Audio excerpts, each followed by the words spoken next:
함께 사도신경으로 우리의 신앙을 고백하겠습니다.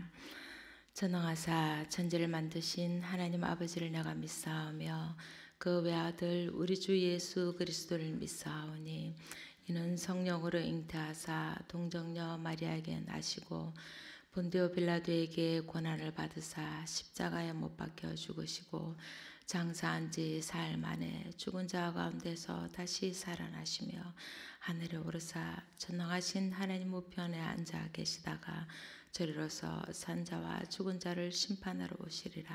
성령을 믿사오며 거룩한 공회와 성도가 서로 교통하는 것과 죄를 사하여 주시는 것과 몸이 다시 사는 것과 영원히 사는 것을 믿사옵나이다. 아멘. 찬송가 601장입니다. 찬송가 601장.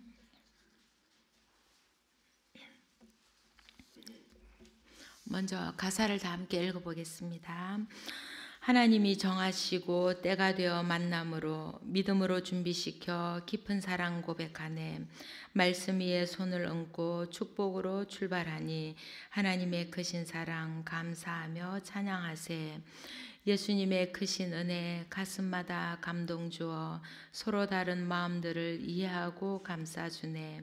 아름다운 부부로서 사랑으로 하나 되고 예수 믿는 귀한 은행 널리 널리 나타내세. 성령님의 크신 역사 믿음으로 갈망하여 우리 부부 한 마음으로 주님 뜻에 순종하네. 가족 친지 교우 사랑 소망으로 세워주고 주님 사랑 실천하여 온 세상에 증거되리. 아멘. 다 함께 찬양하시겠습니다.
오늘 우리에게 주신 하나님의 말씀은 고린도전서 11장 20절에서 29절까지입니다. 고린도전서 11장 20절에서 29절까지 다 함께 한 목소리를 읽겠습니다. 그런즉 너희가 함께 모여서 주의 만찬을 먹을 수 없으니 이는 먹을 때에 각각 자기의 만찬을 먼저 갖다 먹으므로 어떤 사람은 시장하고 어떤 사람은 취함이라. 너희가 먹고 마실 집이 없느냐? 너희가 하느님의 교회를 업신여기고 빈궁한 자들을 부끄럽게 하느냐? 내가 너희에게 무슨 말을 하랴? 너희를 칭찬하랴? 이것으로 칭찬하지 않노라. 내가 너희에게 전한 것은 주께 받은 것이니 곧 주 예수께서 잡히시던 밤에 떡을 가지사 축사하시고 떼어 이르시되 이것은 너희를 위하는 내 몸이니 이것을 행하여 나를 기념하라 하시고 식후에 또한 그와 같이 잔을 가지시고 이르시되 이 잔은 내 피로 세운 새 언약이니 이것을 행하여 마실 때마다 나를 기념하라 하셨으니 너희가 이 떡을 먹으며 이 잔을 마실 때마다 주의 죽으심을 그가 오실 때까지 전하는 것이니라. 그러므로 누구든지 주의 떡이나 잔을 합당하지 않게 먹고 마시는 자는 주의 몸과 피에 대하여 죄를 짓는 것이니라. 사람이 자기를 살피고 그 후에야 이 떡을 먹고 이 잔을 마실지니 주의 몸을 분별하지 못하고 먹고 마시는 자는 자기의 죄를 먹고 마시는 것이니라. 아멘. 네, 저희의 모교회는 해마다 가을이면 전교인이 한신대학교 신학대학원 교정에 모여서 연합 예배를 드렸습니다. 예배 후에는 어김없이 공동 식사를 했습니다. 구역별로 모여 앉으면 권사님과 집사님들이 쌓은 진수성찬이 한가득 펼쳐졌습니다.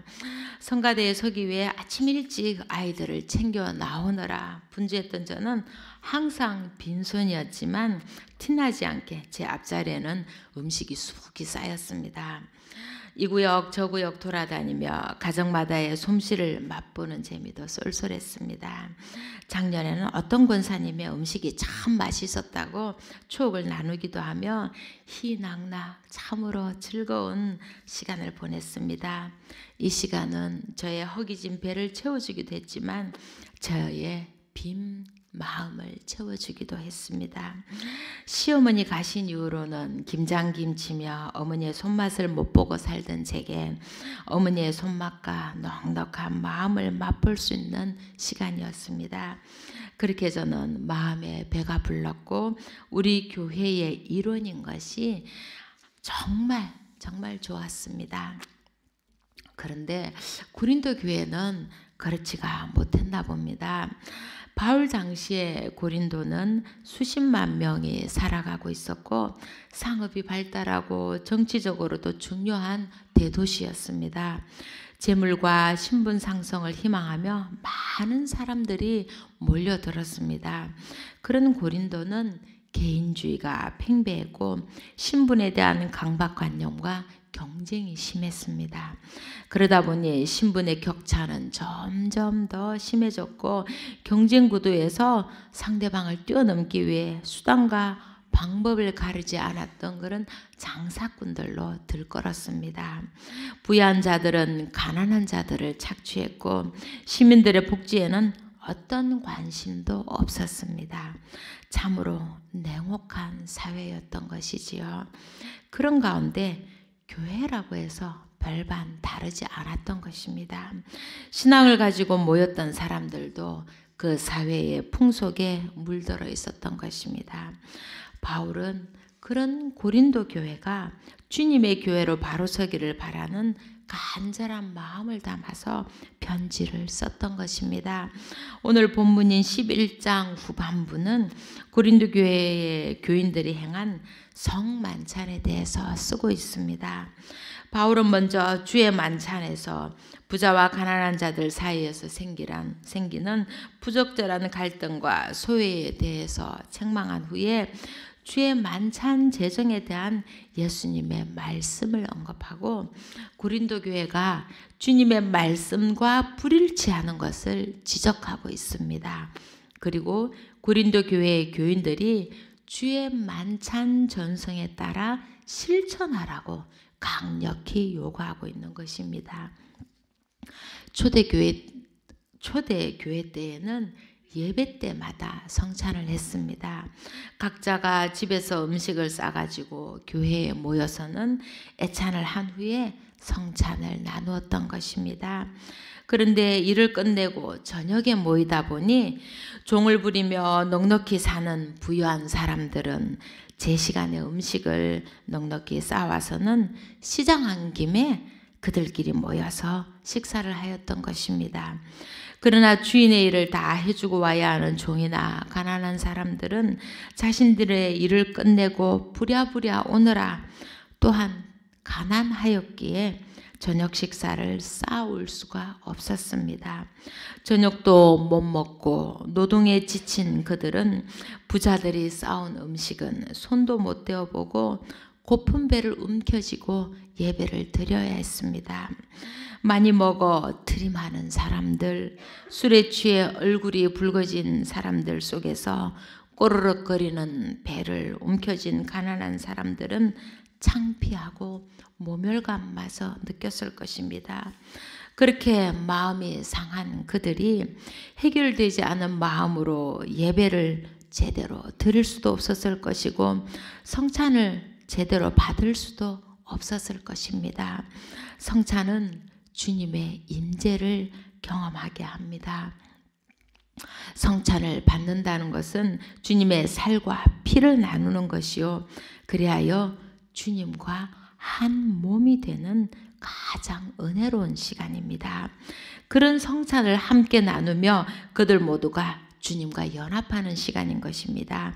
그러나 이미 성찬을 나누기 전 애찬에서부터 그들은 하나가 되지 못했던 것입니다. 부자들은 자신들이 가진 것을 가난한 자들과 나누는 것에 무심하였고 그들의 배고픈 사정에 대해서 무관심했습니다. 형제들에 대한 관심이 없었던 것입니다.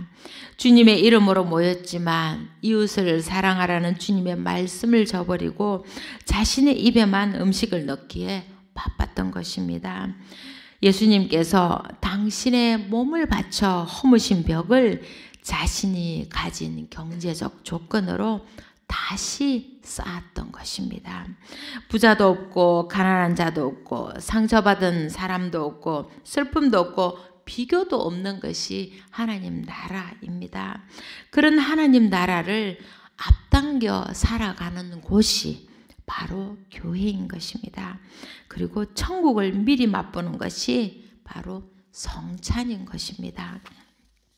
그러나 부자들은 자신의 만족과 유익만을 위해 떡을 떼고 교제를 하였던 것입니다. 같은 부류끼리 모여 교제하고 자신들의 음식을 배불리 먹고 포도주로 취했던 것입니다. 자기만 배부르고 자기만 즐거우면 그만인 자기 만족적인 신앙을 가졌던 것입니다. 어쩌면 우리에게서도 그런 모습을 찾아볼 수 있을 것입니다. 자신의 문제를 해결하기 위해 눈물을 흘리며 기도하면서 남을 위해 헌신하고 봉사하는 일에는 소홀히 하기도 합니다. 자신의 복을 빌면서도 가난한 사람들이 복을 받아 배부르기를 기도하는 것을 잊어버리기도 합니다. 내가 가진 것, 내가 입고 있는 옷에 값어치를 자랑하면서 덜 가지고 필요한 옷차림의 사람들에게 경멸의 눈길을 보낸 적도 있었을 것입니다. 예수님은 내 살을 먹고 내 피를 마실 때마다 나를 기념하라고 하셨습니다.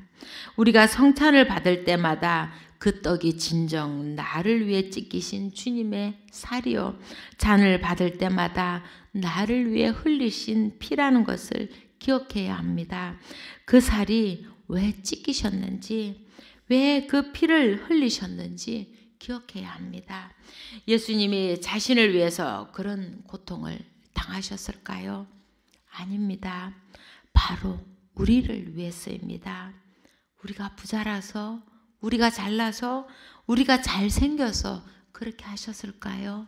아닙니다. 그것은 무조건적인 사랑 때문입니다.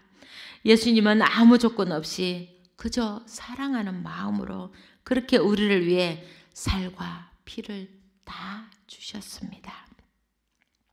성찬을 받을 때마다 그런 예수님과 우리가 한 몸인 것을 기억해야 하는 것입니다.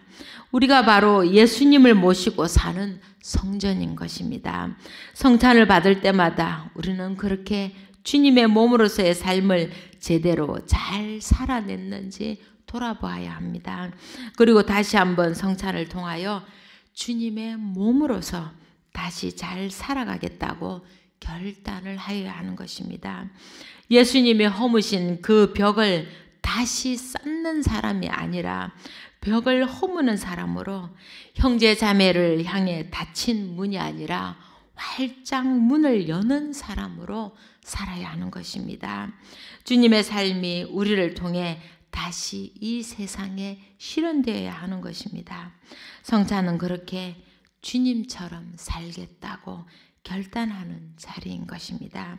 주님이 왜 죽으셨는지 성찬을 받을 때마다 기억하고 그 사실을 전해야 하는 것이 우리의 의무인 것입니다. 그것을 안다면 우리는 내 곁에 있는 낮은 자들에게 함부로 대할 수 없을 것입니다. 성찬을 받을 때마다 우리는 자기 자신을 살펴야 합니다. 주님의 제자로서의 삶을 제대로 잘 살았는지, 주님과 한몸 된 삶을 제대로 잘 살아내고 있는지 말입니다.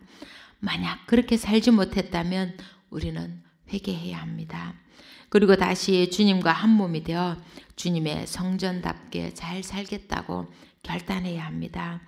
만약 자신을 성찰하지 못한 채 성찬을 받는다면 우리는 오히려 주님의 몸을 더럽히는 죄를 짓게 되는 것입니다. 고린도 교회의 교인들이 그러했습니다. 그래서 주님의 몸을 분별하지 못하고 성찬을 받음으로 심판을 받는 사람이 생겼습니다. 그들은 성찬을 받기 전에 분열이 생겼고 서로를 혐오하고 상처 주고 미워했습니다. 주님이 그 성찬의 자리에 임재하심을 믿는다면 그러지는 못했을 것입니다. 그러지 못했기에 그렇게 싸우고 분열된 상태에서 회개 없이 성찬을 받게 되고 갈등의 골은 깊어져 간 것입니다. 그러다 보니 병든 자도 생기고 약해진 자도 생기고 죽음에까지 이르게 되었다고 바울은 쓰고 있습니다. 그러므로 형제들이 먹으러 모일 때에 서로 기다리라고 합니다. 배가 고프면 집에서 먹으라고 합니다. 그렇게 하여 모임이 심판을 받는 일이 없게 하라고 합니다. 부유하여 종을 부리고 사는 사람들은 음식을 넉넉히 준비해 와서 늦게 오는 가난한 사람들과 함께 나누어 먹어야 하는 것입니다. 주님을 섬기듯이 그들을 섬겨야 하는 것입니다. 그렇게 할 때 우리는 부끄러움 없이 주님의 성찬을 받을 수 있는 것입니다. 주님의 몸과 하나가 될 수 있는 것입니다.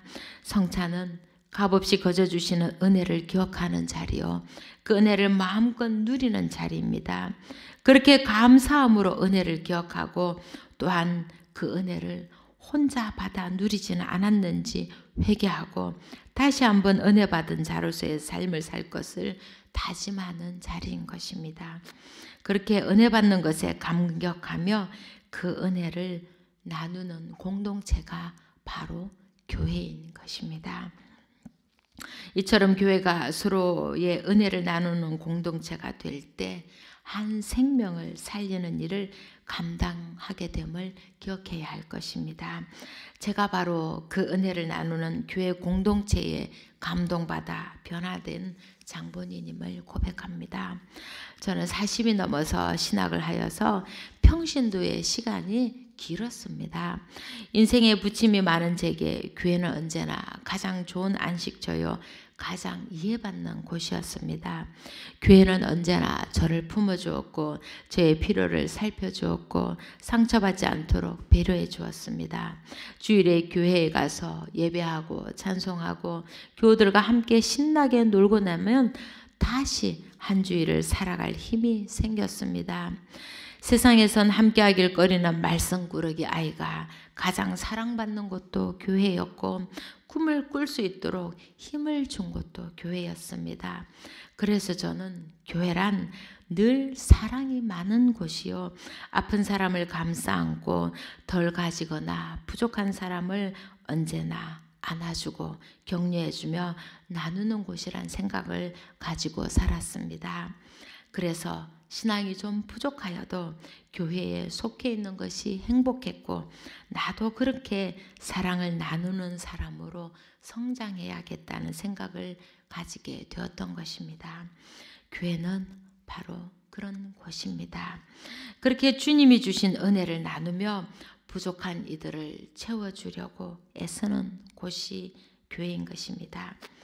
덜 가졌다고 깔보지 않고 부족하다고 경멸하지 않았습니다. 세상에서 받은 모멸감을 교회에서 치유받을 수 있었고 교회가 바로 예수님의 품을 느끼게 했습니다. 그래서 성찬을 받을 때마다 그 은혜에 감격하며 받은 은혜의 통로로서 살아가길 결단하게 되는 것입니다. 세상은 많이 배우고 많이 가지고 권력이 있고 지위가 높으면 존경을 받고 대접을 받습니다. 그러나 교회는 모든 계급장을 떼고 만나는 곳입니다. 그 사람이 세상에서 어떤 높은 지위를 가지고 있다 해도 하나님 안에서는 동등한 형제 자매입니다. 모두가 동등하게 바라보고 동등하게 존중받고 평등한 관계를 지켜갑니다. 성찬이 바로 그런 역할을 하는 것입니다. 성찬은 모두에게 동등하게 주님의 살과 피를 나누면서 모두가 주님의 은혜를 받은 하나님의 백성이요 존귀한 사람이자 한 가족임을 선포하는 자리인 것입니다.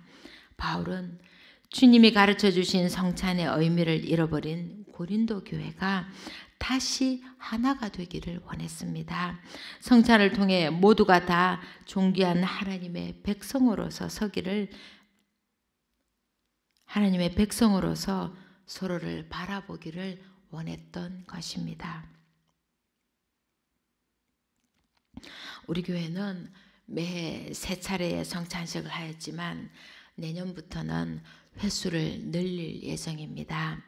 여러 번 성찬을 받는다고 그 의미가 퇴색되어서는 안 될 것입니다.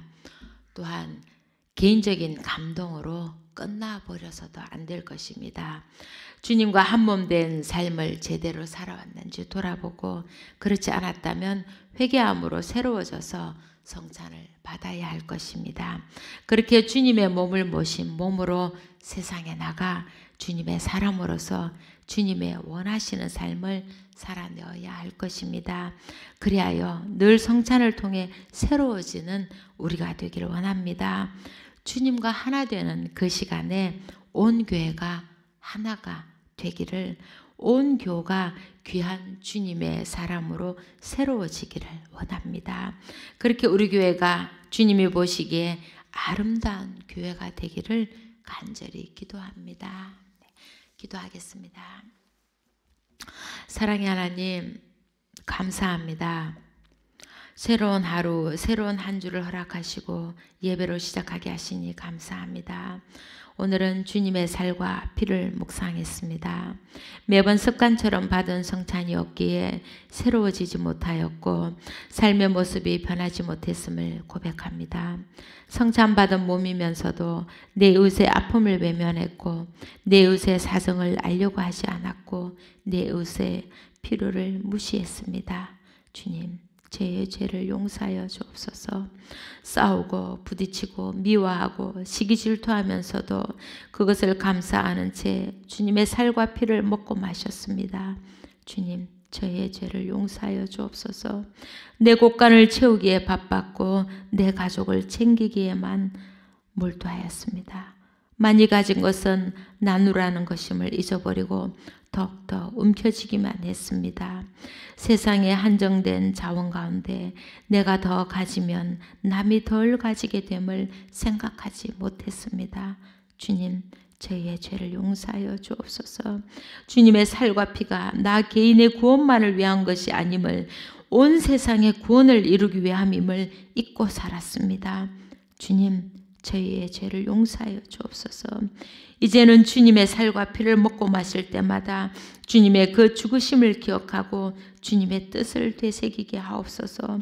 늘 말씀 안에서 잘 살아왔는지 삶을 성찰하게 하시고 함께 성찬받는 내 곁의 교우들이 내 형제 자매요 가족임을 기억하게 하옵소서.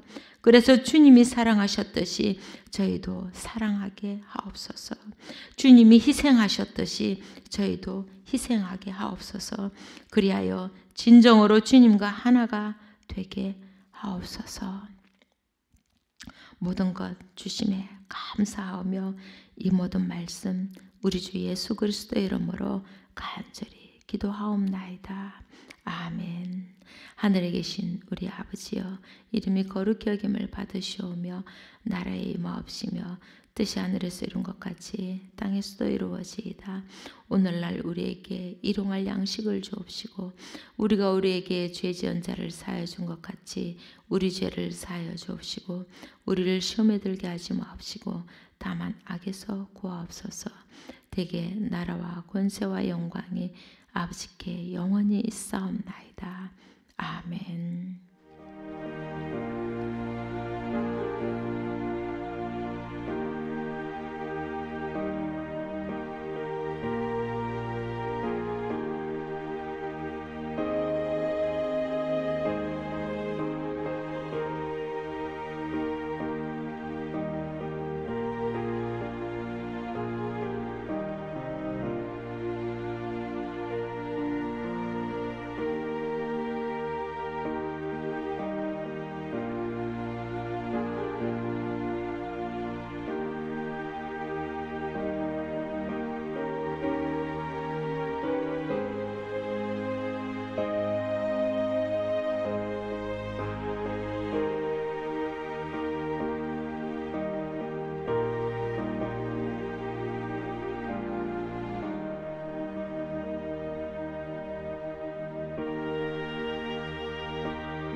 주옵소서.